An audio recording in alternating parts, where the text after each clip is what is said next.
people probably know you from the Bulwark. Podcast is massively successful. And people probably know you as a Trump critic at this point. Some people might not know your full backstory. And we knew each other when you were back in your Republican consultant days, when you probably had a very different opinion on gun control. And maybe I shouldn't say very different, but you probably had a different opinion on gun control, and were surrounded by people all of the time who did. So as you've thought about issues like this and many others, you're not one of those people who just flipped and became anti-Trump, but didn't sort of change at all politically. Like, you've actually undergone a political evolution.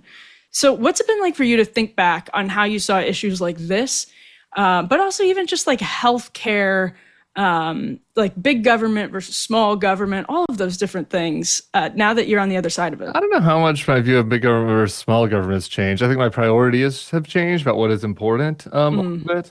I think it's weird. Some people who act as if like it is a virtue to be a never Trumper who maintained every single position you had before you spoke out against the president of a party. And I just, that doesn't never make sense to me. I was like, look, if somebody that I find, just to be candid, repulsive in like almost every way, and someone I find totally unacceptable in every way, became the leader of the party that I was working for, like maybe I was missing some things other than just that. Like maybe it was about stuff more than Trump, and and so I definitely did. I reflected and evolved views on various issues. Some things I've remained the same on. I certainly will get into Zoran. I certainly have some. It's not like I've gone full blue pill on a variety of issues. I had Zoran on and gave him the business on a few things, and but like I think all of us.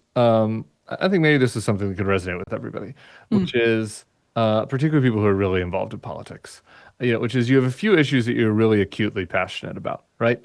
And a lot of times, particularly when we're younger, like those are the issues that draw us to one party or another. Like I was super, into American exceptionalism and science shining city on the hill and smaller government and like supporting entrepreneurs. My dad was a real kind of traditional, don't roll your eyes, like up from his bootstraps guy, right? Like so on a couple of on some of those issues, I was genuinely drawn to the party, and then you kind of backfill on some of the others where like you don't have as strong of views. You're like, well, I guess I have the same view as these people that I respect, that I look up to in this party have on those issues.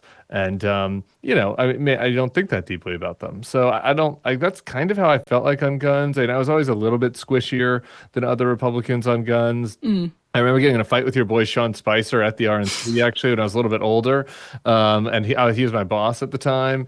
And I guess that's right. Yeah, it was after Newtown, and I was a party spokesperson, so I wasn't going to say this publicly, but I was in his office. We were working through statements, and I was like, I mean, do we really need high capacity magazines? I mean, I get it. I get protecting yourself, but like, is anybody ever in a situation where they really need 15 rounds to protect themselves? Like, shouldn't we just explore things such as this? Like, might that have helped save more kids if like the guy had to reload more times? It was just kind of like a off the cuff conversation, and it created a little consternation in the office. And I realized, maybe I should have realized earlier I was a little more out of step than I thought with the Republicans, but based on the pushback I got to that. But anyway, long story short, this is the issue. Whenever anybody asks me, what have you changed your mind on most during the Trump era? Like the answer really has nothing to do with Trump. Is just the gun stuff. And I don't know, it might be a combo of being a dad now and the fact that I was never really a big gun person myself. And I'm not really trying to go steal people's guns, but I just think the culture in our country around guns is really kind of sick. And I think that like you just don't see this stuff in other places. And I don't know. Maybe I've become too soft or whatever. But the Uvalde thing really hit me, and these images today, and I'm just like, I don't know. I think that we need to have some kind of reckoning and reflection on our cultural fetishization of guns in this country that is really different than other countries, and we see a far worse result. And I think I'm more open to changes on that than I would have been obviously back when I was a Republican flag.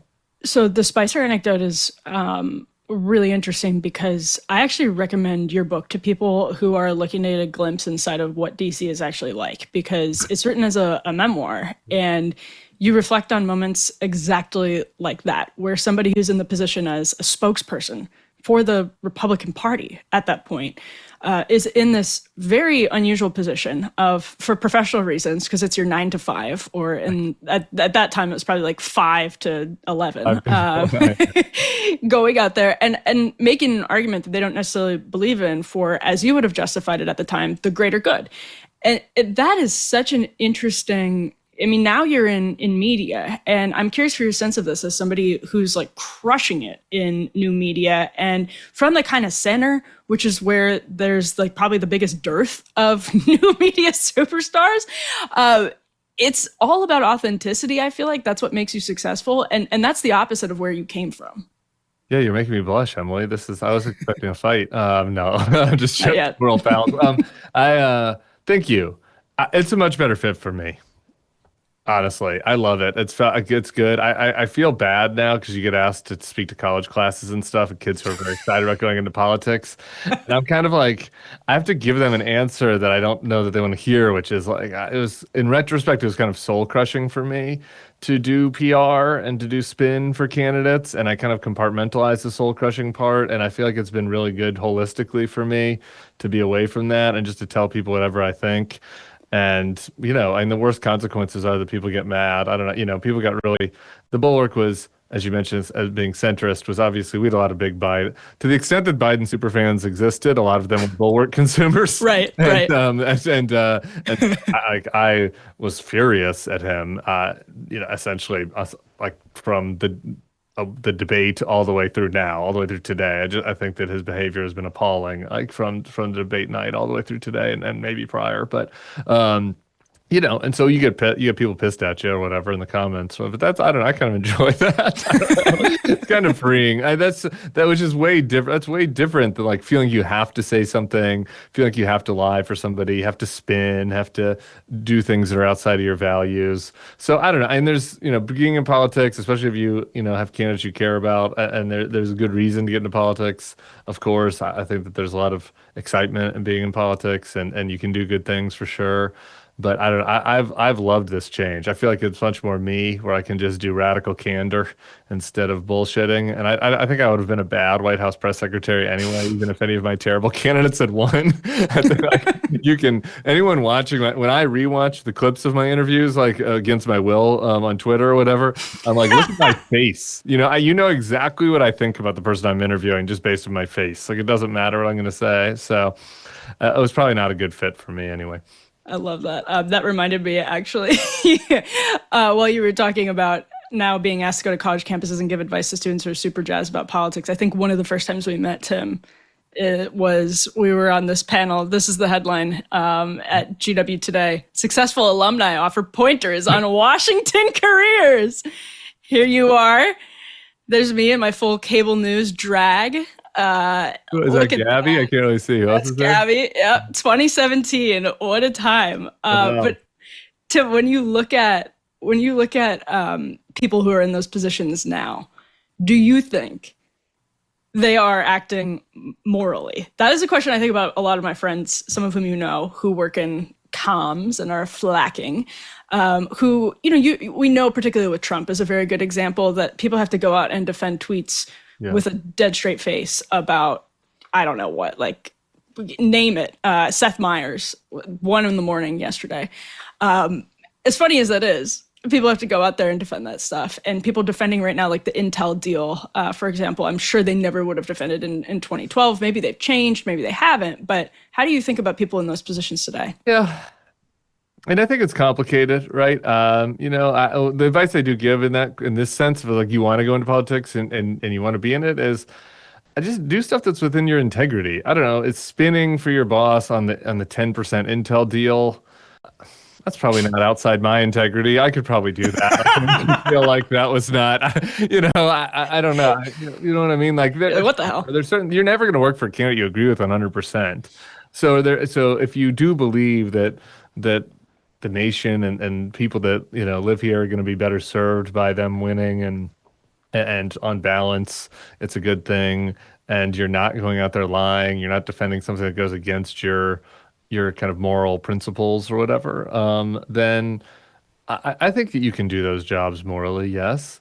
But I think that increasingly that's hard now. And I think that for me, like a lot of my lost friendships, I'm glad it's not us, Emily, but a lot of my lost friendships are people that are still in those jobs because at some level they kind of know that I'm judging them morally, and I know, and and Right. even if I try to keep the friendship, they know, and I know that they know. So it's one of those things where like creates awkwardness, because when there becomes a moral valence there, because I didn't really feel that way that much, like in the Romney Obama race. Maybe I should have for various reasons, but I didn't like feel like there was a big moral valence in that choice. I think that there is now in a lot of cases, and particularly for me, and I think that some people on the left feel this way about Gaza. Yeah. And I had Jake Sullivan on the pod today, and I was like really trying to be conscious of the fact that like, I mean, I have listeners who are Zionists who care about the hostages, who have moral issues with him based on that side, and obviously there are a lot of people who are on the other side feel like that he and the administration is complicit in the humanitarian disaster in Gaza, and so there are a lot of people who feel that might be an issue for them. That it is one where like they can't work for somebody within their own integrity. For me, it's more acute right now in immigration. Like I think that a lot of the immigration stuff and the way that people are being treated is just too far beyond the pale for me. I think maybe some people on the right might feel that way about abortion. So, I like at some level, if you have, if you're not a total nihilist about everything, if you believe that things matter, right, then you might at some point come into conflict with something your candidate says or does.